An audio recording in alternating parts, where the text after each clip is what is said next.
সাহেব বললেন, আরও 4টে স্টেট কিন্তু সাইমালটেনিয়াসলি 24-25 থেকে উচ্চ মাধ্যমিকে সেমিস্টার সিস্টেম চালু করছে। মানে আলটিমেটলি এটা সমগ্র দেশেই কিন্তু এটা কিন্তু চালু হবে, কারণ আলটিমেটলি এটা এনইপি 2020 যেহেতু একটা থিমেটিক প্রপোজাল রয়েছে, ফলে সেই হিসেবে কিন্তু এটা আলটিমেটলি অ্যাট ওয়ান টাইম কিন্তু চালু হবে। কিন্তু ন্যাশনাল বোর্ডগুলো সিবিএসসি বা সিআইএসসি কিন্তু এখনও চালু করতে পারেনি, হয়তো 2025-26 থেকে ওরা চালু করবে।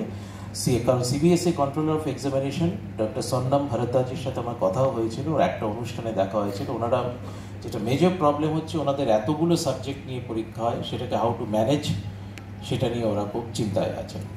এটা আমাদেরও সাবজেক্টের সংখ্যা খুব কম না, 60+ এখন এই মুহূর্তে। তো যাই হোক, আমরা সেটাকে আপাতত কিন্তু এই বছর থেকেই চালু করছি। ফলে সেমিস্টার সিস্টেম হচ্ছে, আপনারা জানেন যে বছরে দুবার করে ইভ্যালুয়েশন হবে। ক্লাস 11-এ 2টো সেমিস্টার, সেমিস্টার 1 and 2। ক্লাস 12-এ হচ্ছে 2টো সেমিস্টার, যেটাকে আমরা ডেজিগনেট করছি সেমিস্টার 3 এবং 4। তাহলে টোটাল 4টে সেমিস্টার, সেমিস্টার 1, 2 হচ্ছে ক্লাস 11, সেমিস্টার 3, 4 হচ্ছে ক্লাস 12। ফলে সেইভাবেই কিন্তু পরীক্ষাগুলো হবে। ইন জেনারেল আপনারা মনে রাখবেন যে সেমিস্টার 1 এবং 3-কে আমরা অড সেমিস্টার বলবো, সেমিস্টার 2 এবং 4-কে আমরা ইভেন সেমিস্টার বলবো। এই টার্মিনোলজিটাই সর্বত্র হায়ার এডুকেশনে সব জায়গাতে ইউজ করা হয়। ফলে অড সেমিস্টারে পরীক্ষা হবে সবসময় সেপ্টেম্বর, ইভেন সেমিস্টারে পরীক্ষা হবে মার্চে। অ্যাজ অফ নাও এটাই ডিসাইডেড, ঠিক আছে। ফলে আলটিমেটলি হয়তো ন্যাশনাল লেভেলে যদি পরে চেঞ্জ হয়, তাহলে আমরাও চেঞ্জ করব। কারণ ন্যাশনাল লেভেলে একটা কথা হচ্ছে, ওটাকে হায়ার এডুকেশনের সাথে প্যারিটি রাখার জন্যে হায়ার এডুকেশনে যেভাবে রয়েছে যে মোটামুটি নভেম্বরে হচ্ছে অড সেমিস্টার আর মেতে হচ্ছে ইভেন সেমিস্টার, সেটা হয়তো ন্যাশনাল লেভেলে যদি পরে নিয়ে আসা হয় তাহলে আমরাও চেঞ্জ করব। কিন্তু ন্যাশনাল লেভেলে এখনও সেটা হয়নি। ফলে সেই জায়গাতে দাঁড়িয়ে অ্যাজ অফ নাও আমাদের অড সেমিস্টার পরীক্ষা সেপ্টেম্বরে হবে, ইভেন সেমিস্টার পরীক্ষা মার্চে হবে, সেভাবেই কিন্তু ডিসাইডেড আছে। এবারে অড সেমিস্টার পরীক্ষাটা আমরা কমপ্লিটলি কিন্তু এমসিকিউ বেসড হবে, মানে multiple choice type of question. আর ইভেন সেমিস্টার পরীক্ষা হবে শর্ট অ্যান্সার টাইপ কোয়েশ্চেন এবং ডেসক্রিপটিভ কোয়েশ্চেন। এটা আপনারা খেয়াল রাখবেন যে অড সেমিস্টার মানে সেমিস্টার 1, 3 হচ্ছে পুরোপুরি এমসিকিউ, ইভেন সেমিস্টার মানে সেমিস্টার 2 and 4 হচ্ছে এসএকিউ এবং ডিকিউ, মানে short answer type question, descriptive question. এবং এটা মার্কস ডিভিশন পুরোপুরি একদম ইকুয়ালি ডিভাইডেড হবে ইন জেনারেল।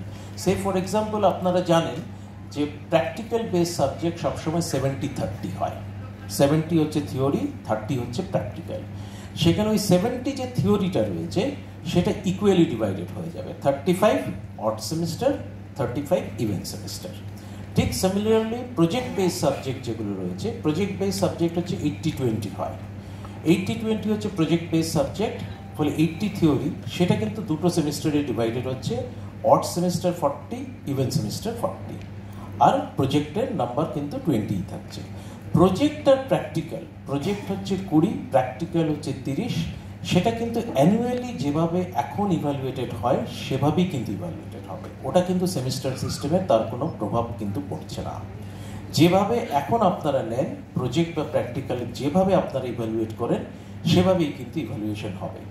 মানে আপনারা ইন্টারনাল ইভ্যালুয়েশনই থাকছে অ্যাজ অফ নাও, এবং তার টাইমিংসটা মোটামুটিভাবে সেমই থাকবে। আমরা তার ডিটেল নোটিফিকেশন করে আমরা দিয়ে দেবো। ওটা বছরে একবারই কিন্তু ইভ্যালুয়েশন হবে, ঠিক আছে। কিন্তু থিওরি পার্টটা ডিভাইডেড হয়ে যাচ্ছে into 2 semesters, odd and even. এবং মার্কস ডিস্ট্রিবিউশনটা বলে দিলাম যে 50% করে ভাগ হচ্ছে। একটাই এক্সেপশন আছে, সেটা হচ্ছে মিউজিক এবং ভিজুয়াল আর্টস, যেটা ডিআই সাহেব বললেন বা এখানে সঞ্চালকও বললেন যে মিউজিক এবং ভিজুয়াল আর্টস কিন্তু এখন ওপেন টু অল স্ট্রিম হয়ে গেছে। আগে ওটা মিউজিক ভিজুয়াল আর্টসের একটু মার্কস ডিভিশন একটু ডিফারেন্ট ছিল, এখন ওটা মিউজিক ভিজুয়াল আর্টসের কিন্তু মার্কস ডিভিশন 50-50 হয়ে গেছে। 50 থিওরি, 50 প্র্যাকটিক্যাল। সেই যে 50 প্র্যাকটিক্যাল তো বছরে একবার ইভ্যালুয়েশন হচ্ছে, আর 50 থিওরিটা 20-30 হয়েছে। 20 হচ্ছে অড সেমিস্টার, 30 হচ্ছে ইভেন সেমিস্টার। 20 মার্কস অড সেমিস্টারে এমসিকিউ থাকবে, 30 মার্কস ইভেন সেমিস্টারে এসএকিউ এবং ডিকিউ থাকবে, সেভাবেই আছে। আর ভোকেশনালগুলো আপনারা জানেন 30, ওটাই একমাত্র সাবজেক্ট যাতে 30-70 রয়েছে, মানে 30 থিওরি, 70 হচ্ছে প্র্যাকটিক্যাল। সেটা হচ্ছে প্র্যাকটিক্যালের মতো ইভ্যালুয়েশন হবে বছরে একবার অ্যানুয়ালি। আর 30 মার্কসটা ওটা ডিভাইডেড হয়ে যাবে ইন্টু 2 সেমিস্টার। সেটা কিভাবে হবে সেটা ডিটেল তার পাওয়ার পয়েন্ট প্রেজেন্টেশনে আমাদের ডিএস এক্সামিনেশন সেটা ব্যাখ্যা করবে। ফলে এই হচ্ছে মোটামুটি মার্কস ডিভিশন এবং টাইম ডিউরেশন কি হবে সেগুলো সমস্ত পাওয়ার পয়েন্ট প্রেজেন্টেশনে আমাদের ডিএস এক্সামিনেশন কিন্তু ব্যাখ্যা করবেন। যেটা আপনারা দেখেছেন সেট 1, সেট 2, সেট 3 এবার কিন্তু অনেকটা পরিবর্তন হয়েছে। সেট 1, সেট 2, সেট 3তে আমরা প্রচুর ফ্লেক্সিবিলিটি এনেছি। যেমন আমি একটা এক্সাম্পল দিলাম, ভিজুয়াল আর্টস, মিউজিক এগুলো ওপেন টু অল হয়ে গেছে। বায়োলজিক্যাল সায়েন্স এখন আর্টসে রাখা হয়েছে, মানে সেট 3তে রাখা হয়েছে। বা অ্যাপ্লিকেশন অফ আর্টিফিশিয়াল ইন্টেলিজেন্স এখন সেট 2, সেট 3 মানে কমার্স এবং আর্টসের জন্য ওপেন করা হয়েছে। আর্টিফিশিয়াল ইন্টেলিজেন্সটা থাকছে only for science stream, that is set 1। বা সাইবার সিকিউরিটি বা এই জাতীয় যে সাবজেক্টগুলো, ডেটা সায়েন্স, এগুলো কিন্তু basically intended for only science stream. তো সেগুলো কিন্তু এগুলো রয়েছে, প্রচুর ফ্লেক্সিবিলিটিস আনা হয়েছে। ফলে সেই ফ্লেক্সিবিলিটিসগুলো আপনারা দেখবেন একটু ফ্লেক্সিবিলিটিটা একটু বেশি আনা হয়েছে, যার ফলে কি হয়েছে দু একটা ক্ষেত্রে সেট ডিমার্কেশনটাই একটু মানে বাউন্ডারিটাই হেজি হয়ে গেছে। মানে কিছু কিছু ক্ষেত্রে এমন একটা কম্বিনেশন সম্ভব যেটা সেট 1 একটা পার্টিকুলার কম্বিনেশন আছে, আমি আর বলছি না, আপনারা একটু দেখবেন, ওটা একটু যদি স্টাডি করেন, একটু রিসার্চ করেন, দেখতে পাবেন একটা পার্টিকুলার কম্বিনেশন আছে যেটা কিন্তু সেট 1, সেট 2, সেট 3 তিনটেতেই নেওয়া যায়। ফলে সেই কম্বিনেশনে যদি কোনো স্টুডেন্ট নেয় তাহলে তাকে আমরা আর্টস, সায়েন্স না কমার্স কোনটা হিসেবে ডেজিগনেট করব। ফলে সেইটা একটা খুব প্রবলেমেটিক, কারণ আমাদের কাছে সরকারের কাছে অনেক ডেটা পাঠাতে হয়, যেখানে সায়েন্স স্ট্রিমের ডেটা, আর্টস স্ট্রিমের ডেটা অথবা কমার্স স্ট্রিমের ডেটা, এবং প্রত্যেকটা আলাদা আলাদা করে প্রত্যেক স্ট্রিম ওয়াইজ আমাদের পাস পার্সেন্টেজ পাঠাতে হয়। তো এইটা একটু বেশি ফ্লেক্সিবিলিটি করতে গিয়ে কিছু কিছু ক্ষেত্রে ওই সেটের বাউন্ডারিটা খুব হেজি হয়ে গেছে। তো সেটা আবার হয়তো সামনের বছর আমরা সেটটাকে একটু রিওরিয়েন্টেশন করবো, যাতে সেটের বেসিক কনসেপ্টটা যেটা ছিল সেই কনসেপ্টটা যাতে মোটামুটি ইউনিক থাকে, মানে প্রত্যেকটা সেট যেন ইউনিক থাকে। তো যাই হোক, এবার আরও ডিটেইলে অন্য প্রসঙ্গে আসার আগে দু একটা ইস্যুস বলি। কাউন্সিলে আমরা এখন যে ওয়েব পোর্টাল রয়েছে বা ওয়েবসাইট যাই বলুন না কেন, সেটা কিন্তু ভীষণভাবে খুব স্ট্রং, যেটা আমাদের সঞ্চালকও বললেন, খুব একদম আপ টু ডেট, একদম মডার্ন ওয়েব টুল কিটস দিয়ে কিন্তু সেটা করা হয়েছে। এবং সবথেকে বড় সুবিধা হচ্ছে ওই ওয়েবসাইটটা আপনারা কিন্তু মোবাইলেও খুব ভালোভাবে অ্যাক্সেসেবল, মানে সেটা অ্যান্ড্রয়েড মোবাইল হোক, iOS হোক। আমরা কাউন্সিলে কিন্তু প্রতিনিয়তই এখন কিন্তু প্রচুর নোটিফিকেশন আমরা আপলোড করছি, প্রচুর নোটিফিকেশন দিচ্ছি, ওয়েব নোটিফিকেশন, নোটিশ যেটাকে বলা হয়। ফলে সেগুলো কিন্তু আপনারা একটু কাইন্ডলি প্রতিনিয়ত দেখবেন, ডেইলি অন্তত একটু সময় রাখবেন। তার জন্য আপনাকে ডেস্কটপ বা ল্যাপটপে বসতে হবে না, আপনারা নিজেদের মোবাইল থেকেই কিন্তু ওয়েব নোটিফিকেশনগুলো দেখতে পারবেন। ফলে সেই নোটিফিকেশনগুলো দেখবেন, কারণ নোটিফিকেশনে আমাদের কন্টিনিউয়াসলি কিন্তু ডিফারেন্ট আপডেটস আমরা কিন্তু কন্টিনিউয়াসলি দিচ্ছি।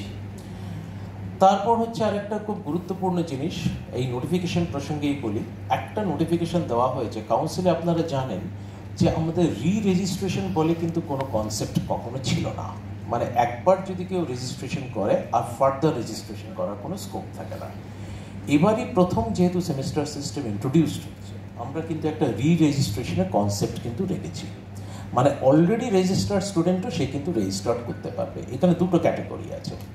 ধরুন যে 2023-এ রেজিস্ট্রেশন করেছিল, সে 24 সালে ওই 23 মানে এখন হচ্ছে সে অ্যানুয়াল পরীক্ষা দিয়েছিল 24 সালে অ্যানুয়াল পরীক্ষা দিয়ে সে কিন্তু ক্লাস 12-এ ওঠার কথা। এবার ক্লাস 12-এ উঠতে পারলো না, ফেল করলো, অথবা পরীক্ষায় এপিআর করেনি।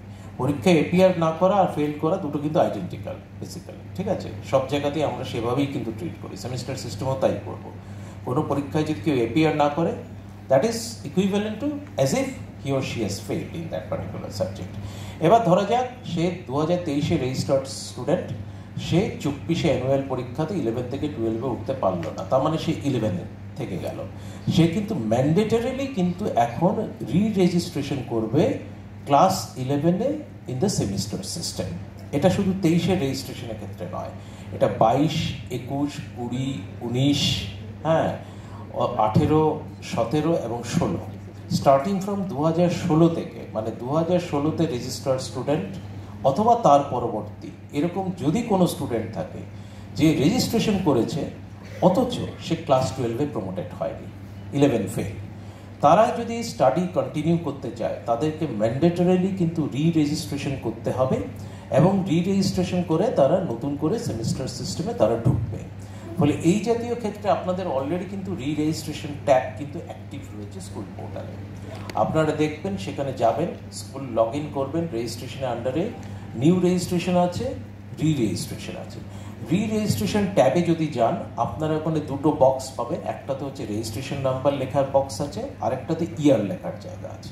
রেজিস্ট্রেশন নাম্বার অফ ইয়ার কত, সেই ইয়ারটা লেখার জায়গা আছে।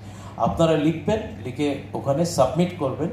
তখন আমাদের সার্ভার থেকে অটোমেটিক্যালি তার বায়ো ডিটেলস কিন্তু এসে যাবে, মানে তার নাম টাম ইত্যাদি যা যা বায়ো ডিটেলস আছে সমস্ত এসে যাবে। সেটা আপনারা দেখবেন, সেটা দরকার মতো আপনারা এডিট করতে পারবেন, মানে ওটা এডিটেবল ফরম্যাটে থাকবে, আপনারা চাইলে এডিটও করতে পারবেন। কিন্তু সবথেকে বড় সুবিধা হচ্ছে একদম ফ্রেশ আবার সাবজেক্ট সিলেকশন করতে পারবেন ফ্রম সেট 1 সেট 2 সেট 3।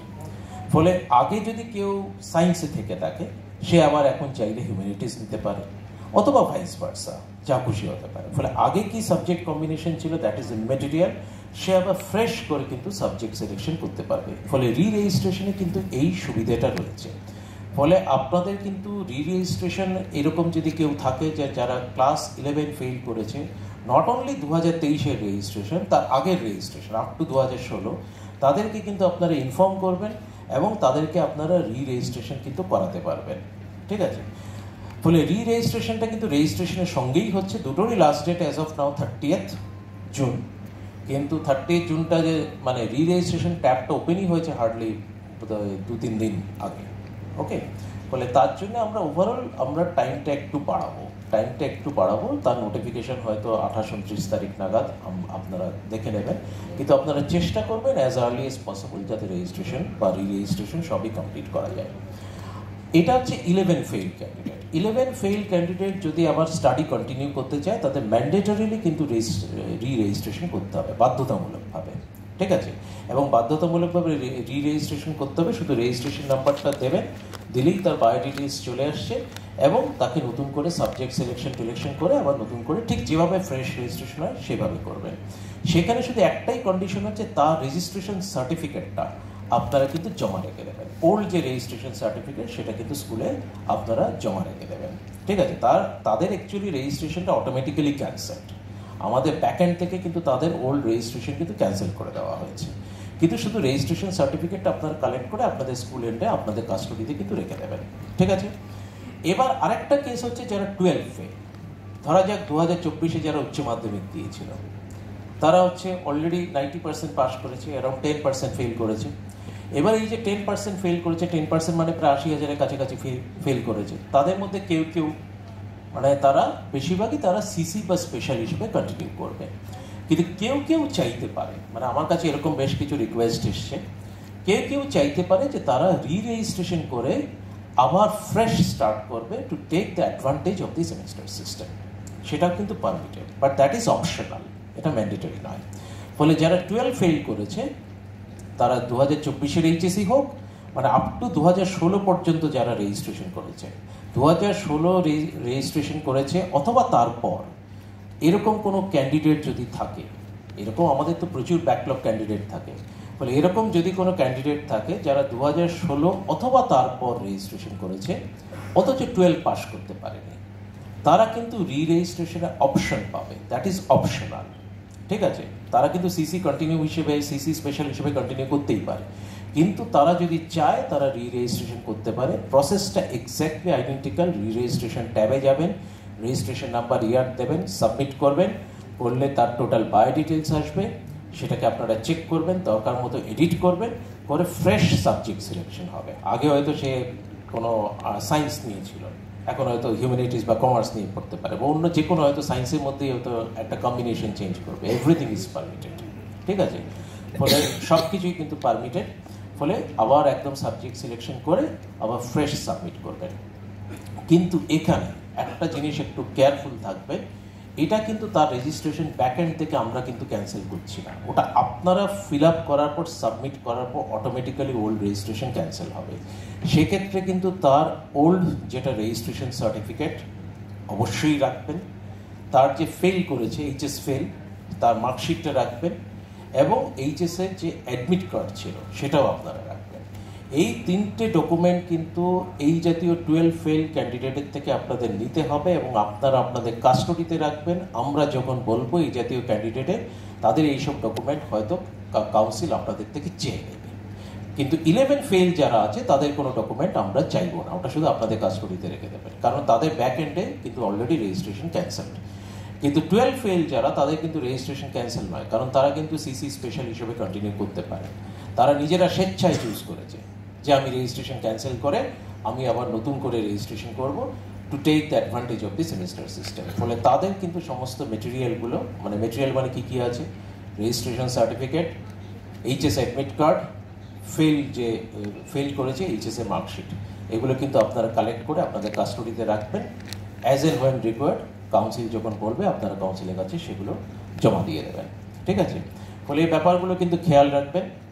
একটা এই জাতীয় কেসে যে মুহূর্তে রেজিস্ট্রেশন নাম্বার আপনারা রি রেজিস্ট্রেশন ট্যাবে আপনারা এন্টার করবেন, এখন একটা নতুন পপ আপ আসবে, পপ আপে একটা ওয়ার্নিং দেবে যে ক্লাস 12 ফেলের ক্ষেত্রে যে আর কিন্তু ওল্ড রেজিস্ট্রেশন নাম্বার ক্যান্সেল হচ্ছে, do you want to proceed, মানে আরেকবার শিওর হওয়ার জন্য, বাই মিস্টেক যাতে আপনাদের না হয়। ফলে সেটা থাকবে, তারপরেই কিন্তু আপনারা প্রসিড করবেন এবং আপনারা যে মুহূর্তে সাবমিট করবেন তখন তার অটোমেটিক্যালি ওল্ড রেজিস্ট্রেশন ক্যান্সেল হয়ে নিউ রেজিস্ট্রেশন হবে।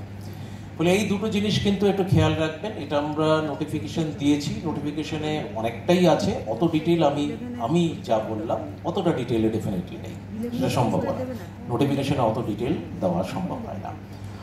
আরেকটা নোটিফিকেশন আমরা দিয়েছিলাম, এটা সম্বন্ধে একটু বলে দিই। সেটা হচ্ছে 2024-এ 9/2 আমাদের একটা ক্লজ আছে, আপনারা জানেন। 9/2 আমি একটা সায়েন্সের এক্সাম্পল দিয়ে বলছি, আমি নিজে যেহেতু সায়েন্সের স্টুডেন্ট।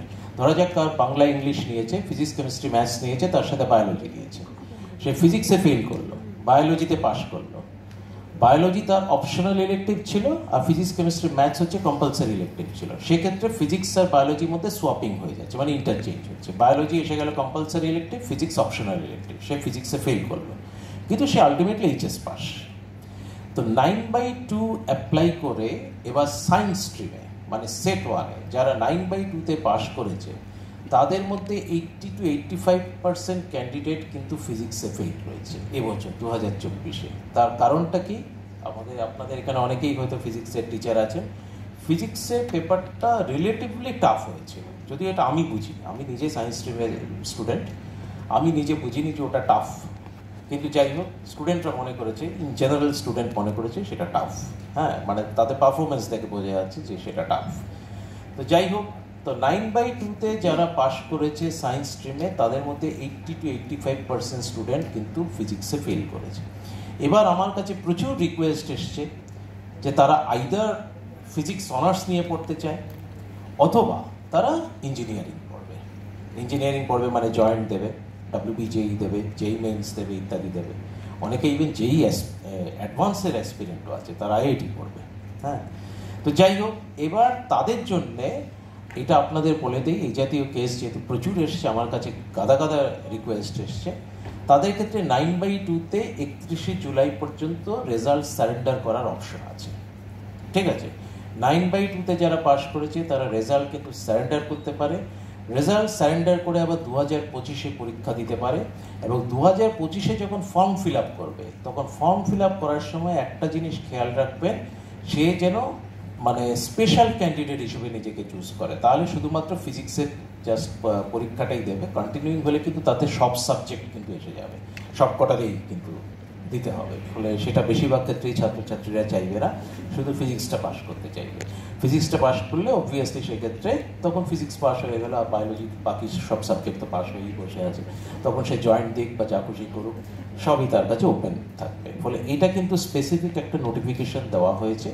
আপনাদের যদি কোনো স্কুলের আন্ডারে এরকম কোনো স্টুডেন্ট থাকে যারা খুবই উদ্যোগী, মানে তাদের খুব একটা ইন্সপিরেশন আছে, মোটিভেশন আছে যে তারা আমরা জয়েন্ট পড়বো বা কিছু পড়বো, তাদেরকে বলতে পারেন যে তারা 9/2-তে রেজাল্ট সারেন্ডার করুক, ফিজিক্স ফেল হয়ে আছে, তারপর দিয়ে তারা শুধু ফিজিক্সের পরীক্ষা দেবে 2025-এ, দিয়ে তারা পাস করবে, এবং তারপর তারা জয়েন্ট দিক বা যা খুশি করুক। ফলে এই ব্যাপারগুলো কিন্তু খেয়াল রাখবেন। নোটিফিকেশনে আমরা দিয়েছি, তা সত্ত্বেও আমরা স্পেসিফিক্যালি আমি এটা বললাম কারণ এই কেসটা আমি গাদা রিকোয়েস্ট করছি। এই যেটা পার্টিকুলার ফিজিক্স ফেল, 9/2-তে পাস অথচ ফিজিক্স ফেল, ইননিউমারেবল নাম্বার অফ গাদা গাদা রিকোয়েস্ট পেয়েছি। তো সেই জাতীয় ক্ষেত্রে এই জন্য আপনাদেরকে একটু বলে রাখলাম যে যদি আপনাদের কোনো স্টুডেন্ট থাকে তাহলে ব্যাপারটা কিন্তু একটু টেক কেয়ার করবেন, একটু যাতে আপনারা কিন্তু একটু খেয়াল রাখবেন। এবার আসছি সেমিস্টার সিস্টেমে ইভ্যালুয়েশন সম্বন্ধে ছোট্ট করে, এটা পাওয়ার পয়েন্টেও আছে। সেমিস্টার সিস্টেম যে মুহূর্তে চালু হচ্ছে এখন কিন্তু টেস্ট পরীক্ষা অ্যাবলিশড হয়ে যাবে, টেস্ট পরীক্ষা থাকছে না, ঠিক আছে? ক্লাস 12-এ যেটা টেস্ট পরীক্ষা হতো টেস্ট পরীক্ষা থাকবে না। আর সব থেকে বড় কথা সিসি বা স্পেশাল নতুন সিস্টেমে এই কনসেপ্টটা কিন্তু অ্যাবলিশড হয়ে যাচ্ছে, সিসি বা স্পেশাল বলে কোনো জিনিস কিন্তু থাকবে না, ঠিক আছে? তার বদলে কি থাকছে? সাপ্লিমেন্টারি কনসেপ্ট, যেটা হায়ার এডুকেশনে আছে। তো একটা এক্সাম্পল দিয়ে বলছি, এগুলো পরে পাওয়ার পয়েন্টে আছে, আপনারা দেখে নেবেন। ফার্স্ট এবং সেকেন্ড সেমিস্টার মানে হচ্ছে ক্লাস 11, ধরা যাক সায়েন্স স্ট্রিমের এক্সাম্পল দিচ্ছি। ফার্স্ট সেমিস্টারে কেউ ফিজিক্সে ফেল করলো, ঠিক আছে? ফিজিক্সে ফেল করলো অথবা পাস করতে পারলো না, মানে ডিউ টু নন অ্যাপিয়ারেন্স, মানে সে হয়তো পরীক্ষাতে আসতে পারেনি, what ever may be the reason. আমি একটা সাবজেক্ট ধরেই বলছি, এটা মাল্টিপল সাবজেক্ট হতে পারে। ফিজিক্সে ফেল করলো, তাহলে কি হবে? সেকেন্ড সেমিস্টারে যখন যেদিন ফিজিক্স পরীক্ষা হচ্ছে সেই দিনই সেকেন্ড হাফে সে কিন্তু ওই ফিজিক্স পরীক্ষাটা দেবে, যেটা ওই এমসিকিউ বেসডই ছিল সেটাই কিন্তু হবে। অবভিয়াসলি সেম কোয়েশ্চেন নয়, তার জন্য আলাদা কোয়েশ্চেন হবে, ঠিক আছে? বলে সেই পরীক্ষাটা দেবে এবং সেই পরীক্ষা দিয়ে যদি সে পাস করে যায় দেন ইটস ফাইন। এবার তার সাথে সেকেন্ড সেমিস্টারে ধরা যাক বাকি সব সাবজেক্টে পাস করলো, তাহলে ওর আর কোনো ব্যাকলগ থাকলো না। ক্লাস 11-এ ফার্স্ট সেমিস্টারে সব সাবজেক্টে পাস করলো, সেকেন্ড সেমিস্টারে সব সাবজেক্টে পাস করলো, তাহলে automatically he or she will be eligible for promotion from class 11 to class 12, ঠিক আছে? কিন্তু সে সাপোজ ধরা যাক ফার্স্ট সেমিস্টারে ফিজিক্সে ফেল করলো, সেকেন্ড সেমিস্টারে যেদিন ফিজিক্স পরীক্ষা আছে সেদিন ফার্স্ট সেমিস্টারে ফিজিক্সের সাপ্লিমেন্টারি দিল, তাতে সে ফেল করে গেল। সেকেন্ড সেমিস্টারে সব সাবজেক্টে পাস করলো, তাহলে কিন্তু সে প্রমোটেড হবে না, ঠিক আছে? সেকেন্ড সেমিস্টারে কোনো সাবজেক্টে সে যদি ফেল করে, এনি সাবজেক্ট, যে কোনো একটা সাবজেক্টে ফেল করলো, সে সাপোজ ম্যাথসে ফেল করলো, তাহলেও কিন্তু সে আর চান্স পাচ্ছে না, সে কিন্তু প্রমোটেড হবে না, মানে আবার ফ্রেশ ক্লাস 11 রিপিট করবে, irrespective of the fact that ও কোন কোন সাবজেক্টে পাস করেছে না করেছে, দ্যাট ইজ ইমমেটেরিয়াল। তাকে সমস্ত সাবজেক্টে আবার রিপিট করতে হবে, সব পরীক্ষাই আবার কিন্তু দিতে হবে। এটা কিন্তু প্রেজেন্টলিও ক্লাস 11-এ আছে, আপনারা নিজেও জানেন। আপনারা যে অ্যানুয়াল সিস্টেমেও কিন্তু যদি ক্লাস 11-এ অ্যানুয়াল পরীক্ষায় কোনো একটি সাবজেক্টে সে যদি ফেল করে, কোনো একটি সাবজেক্টে মানে 5টা সাবজেক্টে পাস করলেই হয়, কেউ যদি 6টা সাবজেক্ট নেয় অন্তত 5টা সাবজেক্টে পাস করতে হবে, ল্যাঙ্গুয়েজ গ্রুপে পাস করতে হবে। বলে সেই কনসেপ্টে যদি কোনো একটা সাবজেক্টে ফেল করে আউট অফ 5 সাবজেক্টস, তাহলে কিন্তু তাকে ইয়ার রিপিট করতে হবে, মানে ক্লাস 11 আবার ফ্রেশ করতে হবে। সেটা এখনও রয়েছে। বলে নতুন সিস্টেমে সেটাই থাকছে, সেকেন্ড সেমিস্টারে কোনো সুযোগ নেই, ডাইরেক্ট পাস করতে হবে। শুধু ফার্স্ট সেমিস্টারে যদি কেউ ফেল করে তাহলে সে তার সাপ্লিমেন্টারি সেকেন্ড সেমিস্টারে যেদিন ওই সাবজেক্টের পরীক্ষা হবে সেদিন কিন্তু দেওয়ার অপশন থাকছে। মানে যদি ফার্স্ট সেমিস্টারে ফিজিক্সে ফেল করে তাহলে সেকেন্ড সেমিস্টারে যেদিন ফিজিক্স হবে সেই দিনই সেকেন্ড হাফে সে ফার্স্ট সেমিস্টারে ফিজিক্সের সাপ্লিমেন্টারি পরীক্ষা দেবে, ঠিক আছে? এটা ক্লাস 11 হয়ে গেল। 12-এর কিন্তু ইভ্যালুয়েশন স্ট্র্যাটেজি পুরোপুরি আলাদা। 12 আর 11-এর ইভ্যালুয়েশন কিন্তু আলাদা। 12-এর ক্ষেত্রে কি হচ্ছে, এবার আমি 12-এ আসছি, সেমিস্টার 3 সেমিস্টার 4। সেমিস্টার 3-তে ধরা যাক কেউ ফিজিক্সে ফেল করলো, ঠিক আছে? এবার সেমিস্টার 4-এর যখন পরীক্ষা হচ্ছে, যেদিন ফিজিক্স পরীক্ষা হবে সেই দিন কিন্তু সেকেন্ড হাফে সেমিস্টার 3 ফিজিক্সের সাপ্লিমেন্টারি পরীক্ষাটা দেবে, ঠিক আছে? এবার ধরা যাক সেমিস্টার 4-এ সে ম্যাথামেটিক্সে ফেল করলো, তাহলে সেমিস্টার 4 যদি ম্যাথামেটিক্সে ফেল করে তাহলে নেক্সট অ্যাকাডেমিক ইয়ারে শুধু ওই সেমিস্টার 4-এ যে সাবজেক্টে ফেল করেছে মানে ম্যাথামেটিক্সে সে সাপ্লিমেন্টারি পরীক্ষা দেবে। আর সেমিস্টার 3-এ যে ফিজিক্সের সাপ্লিমেন্টারি ছিল সেটা সেমিস্টার 4-এর সঙ্গে যেদিন ফিজিক্স পরীক্ষা হচ্ছে সেই দিনই সেকেন্ড হাফে ফিজিক্সের সাপ্লিমেন্টারিটা দিল, দিয়ে হয়তো পাস করে গেল, তাহলে সেমিস্টার 3 আর কোনো ব্যাকলগ থাকলো না। সেমিস্টার 4-এ শুধু ম্যাথামেটিক্সে ও ফেল করেছে, সেটা নেক্সট অ্যাকাডেমিক ইয়ারে আবার যখন সেমিস্টার 4 হবে তখন সেই সেমিস্টার 4-এ পরীক্ষাটা দেবে। আবার ধরা যাক সে ফিজিক্সের সাপ্লিমেন্টারিতে সে ক্লিয়ার করতে পারলো না, যেটা সেমিস্টার 3-তে ফিজিক্সে সাপ্লিমেন্টারি পেয়েছিল, সেমিস্টার 4-এ যেদিন ফিজিক্স পরীক্ষা হচ্ছে সেদিন সে ওই সেমিস্টার 3-এ ফিজিক্সে সাপ্লিমেন্টারি দিল, সেটাও হয়তো ক্লিয়ার করতে পারলো না। তাহলে নেক্সট অ্যাকাডেমিক ইয়ারে আবার যখন সেমিস্টার 3 যেদিন ফিজিক্সের পরীক্ষা হবে সেদিন সে সাপ্লিমেন্টারিটা দেবে। আবার সে হয়তো যদি সেমিস্টার 4-এ ম্যাথসে যদি ক্লিয়ার না করতে পারে, নেক্সট অ্যাকাডেমিক ইয়ারে যেদিন সেমিস্টার 4-এ যেদিন ম্যাথসের পরীক্ষা হবে সেদিন সে ম্যাথামেটিক্সের সাপ্লিটা দেবে। এইভাবে চলতেই থাকবে যতক্ষণ না সে সমস্ত সাপ্লিমেন্টারি ক্লিয়ার করতে পারে। এবার কতদিন চলবে, কতদিন চলবে সেটা হচ্ছে মোস্ট ইম্পর্টেন্ট। এইভাবে কতদিন চলবে?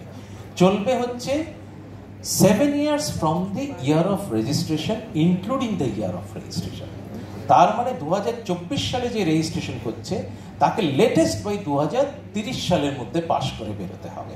2030 সালের মধ্যে সে যদি এইচএস পাস না করতে পারে তাহলে কিন্তু তার registration number automatically null and void হয়ে যাচ্ছে, সে রেজিস্ট্রেশন নাম্বার ক্যান্সেল হয়ে যাচ্ছে, আর তার এইচএস কাউন্সিলে অন্তত তার কিন্তু আর কোনো সুযোগ থাকছে না আবার পরীক্ষা দেওয়ার বা এনরোলমেন্ট করার বা আবার রেজিস্ট্রেশন করার, রেজিস্ট্রেশন বা রেজিস্ট্রেশন হোয়াট এভার, কোনো কিছুরই কোনো সুযোগ থাকছে না। আরেকটা জিনিস মনে রাখবেন, রেজিস্ট্রেশনের ক্ষেত্রে, ফ্রেশ রেজিস্ট্রেশনের ক্ষেত্রে সবসময় হচ্ছে within 3 years after passing of মাধ্যমিক পরীক্ষা or equivalent examination including the year of examination. তার মানে যদি যারা 2024-এ রেজিস্ট্রেশন করছে তাদের আর্লিয়েস্ট কিন্তু মাধ্যমিক বা তার ইকুইভ্যালেন্ট পরীক্ষা পাশ করতে হবে 2022। তার মানে 2022, 23, 24 যারা 10 লেভেল পাশ করেছে তারাই 2024-এ রেজিস্ট্রেশন করতে পারবে। এক্সেপশন কারা? এক্সেপশন হচ্ছে যারা আগে অলরেডি একবার রেজিস্ট্রেশন করে রেখেছে।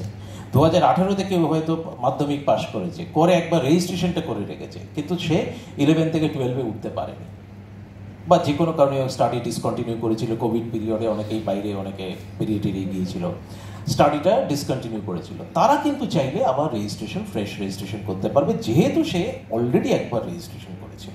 তাদের ক্ষেত্রে এই রুলটা কিন্তু এক্সেপশন, তাদের ক্ষেত্রে রুলটা কিন্তু এক্সেপ্টেড। ঠিক আছে, যে 3 বছরের মধ্যেই রেজিস্ট্রেশন করতে হবে আফটার পাসিং অফ মাধ্যমিক পরীক্ষা or equivalent including the year of passing, ফলে সেইটা কিন্তু এক্সেপ্টেড হয়ে যাচ্ছে। আদারওয়াইজ ফ্রেশ রেজিস্ট্রেশন ক্ষেত্রে 2022-এর আগে যদি কেউ